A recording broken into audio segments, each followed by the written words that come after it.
Yo, j'espère que vous allez bien, ici Illusion, on se retrouve pour une nouvelle vidéo. Avant de commencer, j'avais envie de vous remercier pour l'accueil que vous avez fait à la dernière vidéo, je design dans le désert. Apparemment ça vous a plu qu'on soit dans un décor plutôt impressionnant, alors je vais continuer sur cette lancée parce qu'aujourd'hui on va designer au temps préhistorique.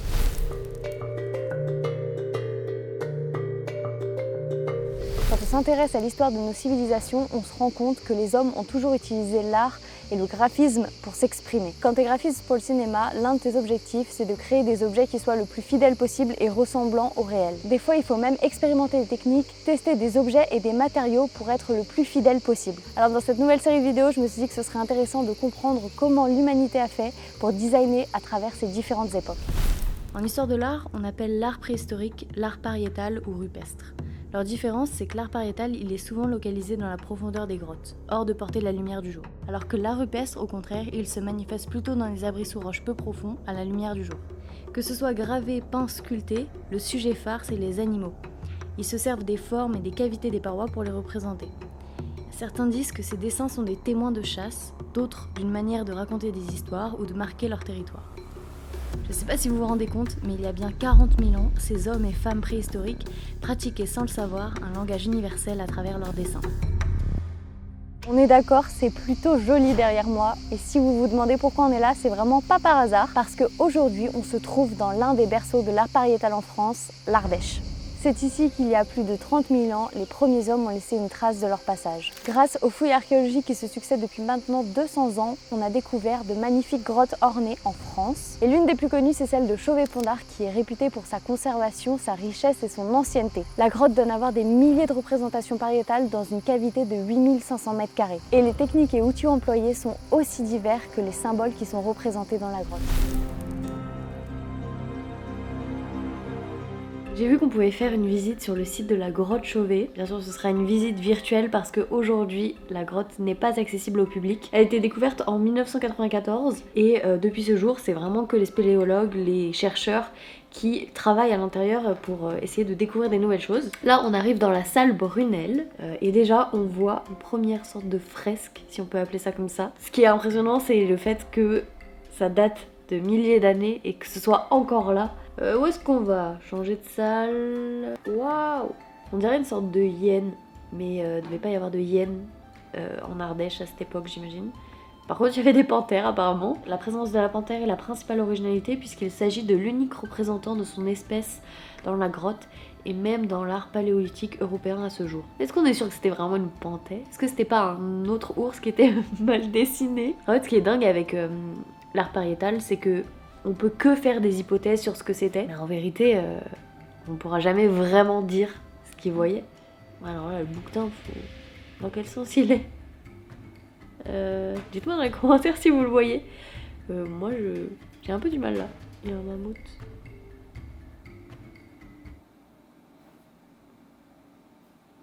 Oh, stylé des gravures. Oh, il y a un hibou, non? Ou une chouette? Ou un hibou. J'aime bien la gravure, c'est sympa aussi. Paroi du félin.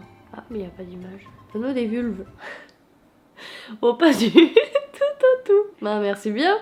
Bah, pourquoi? Alors, ces motifs parcourent tout le paléolithique supérieur, qu'ils soient peints, gravés ou même sculptés dans la grotte de Chauvet. Il s'en trouve une demi-douzaine, concentrés dans la partie profonde. Mais ces hommes préhistoriques, c'était des obsédés, c'est pas possible. Oh non, mais il est trop bien fait celui-là. Est-ce qu'on a fini ou est-ce qu'il nous reste des choses? Oh, je crois qu'on n'est pas venu ici, je pense que je m'en serais souvenu. Ah oui, il avait le Posca à l'époque. Ils ont gravé sur du charbon. Ça c'est trop stylé. Ils savaient que pour refaire du blanc par-dessus, ils pouvaient graver. Mais celui-là, il est incroyable. Celui-là, il a des rollers, mais c'est magnifique. Voilà, on finit notre petite visite guidée avec ce tableau, qui est, ma foi, plutôt impressionnant.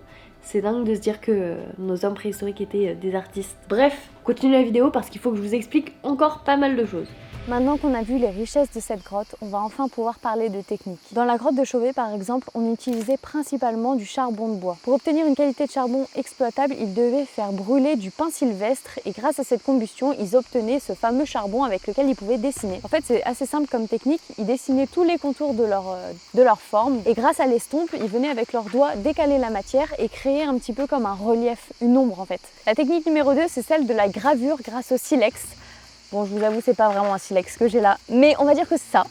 Et cette technique, en fait, elle permettait tout simplement de graver les parois pour dessiner leurs animaux. Ce qui est assez intéressant et qu'il faut savoir, c'est que cette technique de gravure, elle pouvait être aussi utilisée directement au doigt.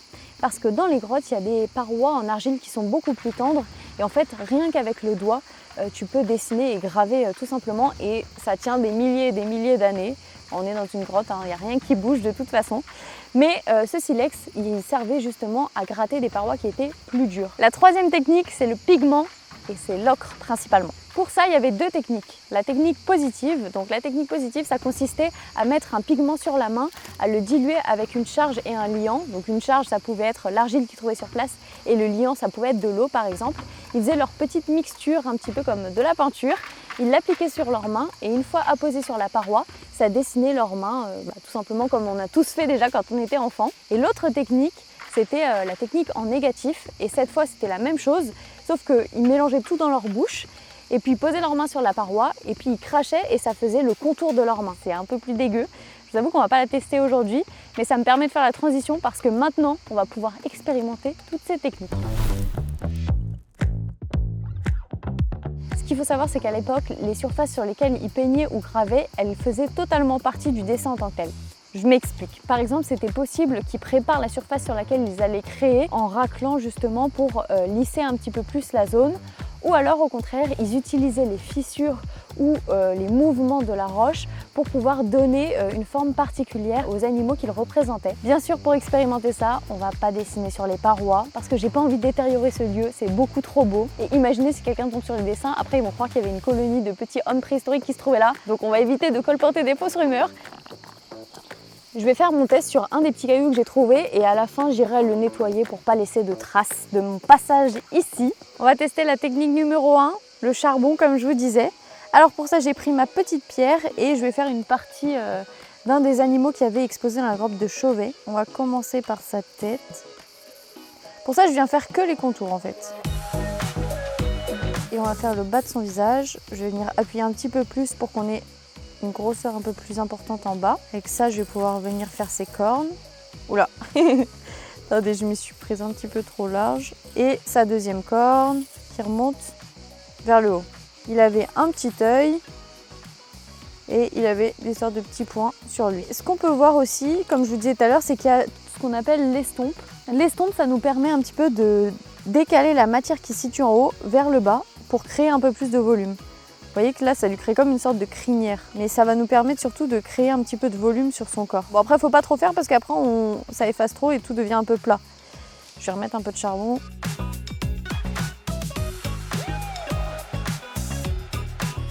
Est-ce qu'on y croit un petit peu? Moi, je trouve qu'on y croit. On y croit ou pas?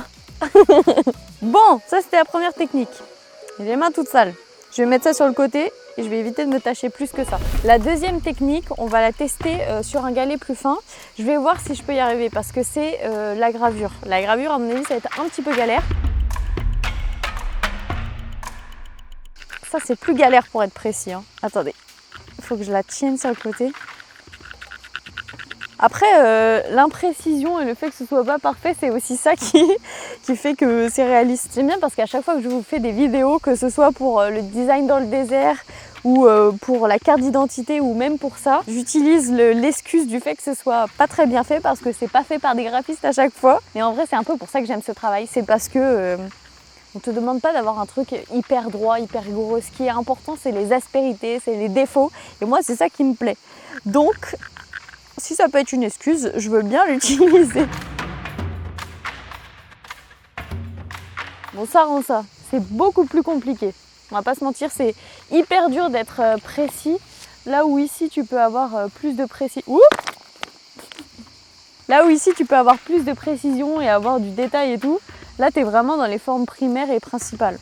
C'est impossible d'être précis sur ce dessin. La dernière technique, elle va impliquer des pigments et pour ça, j'ai aussi besoin d'eau. Donc on a mouillé une pierre qui va me servir un petit peu de récipient d'eau, mais vous allez comprendre pourquoi. Je vais venir mettre, alors je sais pas s'il faut que je mette plutôt de l'eau sur mon doigt et... Ah ouais, ça marche plutôt bien. Alors attendez, je vais faire toujours la même technique, mais cette fois je vais faire en positif.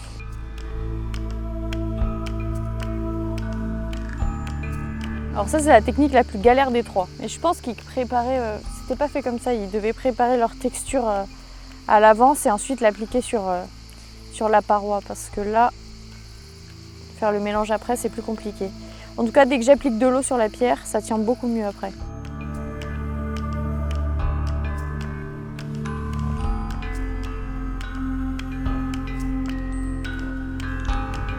Voilà ce que ça donne pour notre empreinte de notre animal numéro 3 avec les pigments. Je ne sais pas ce que vous en pensez, mais je trouve que le plus concluant c'est celui au charbon. Tout simplement parce que c'est celui où on a le plus de détails, il y a un petit peu de volume et tout. La technique la plus compliquée c'était celle de la gravure, parce que tu peux pas être du tout précis avec le silex. Après j'imagine que plus il est bien taillé et plus tu peux faire des choses qui sont cool, mais là c'était carrément impossible. En plus mon caillou était tout petit donc c'était pas le plus simple. Je vous les remontre une dernière fois même si il pèse une tonne. Je vous invite à tester aussi à la maison parce que c'est assez rigolo comme exercice à faire. Et dites-moi si ce concept vous intéresse parce qu'on pourrait faire plusieurs autres périodes. Ça peut être, je sais pas, au temps des Égyptiens, au temps des années 1920. Qui sait? Je sais pas. Est-ce que vous avez envie de voir ça? Dites-moi dans les commentaires. Et puis si c'est le cas, je vous referai d'autres vidéos dans ce style. Voilà, j'espère que ça vous aura plu. Nous, on se retrouve dans le studio. Je retourne à la maison, ça y est, dimanche prochain, dans 2 semaines pour une nouvelle vidéo. Ciao!